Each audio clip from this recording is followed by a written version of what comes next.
Hello friends, এই গাছটির নাম হচ্ছে ইউক্কা প্লান্ট।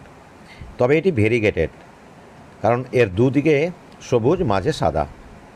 বর্ষাকালে প্রচুর আগাছা জন্মায়। আগাছা অবশ্যই পরিষ্কার করে নিতে হবে।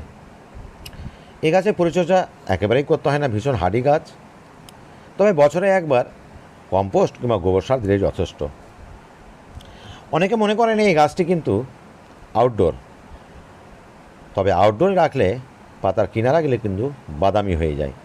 সত্যি কথা বলতে এই গাছটি সেমিসেডেই খুব ভালো থাকে।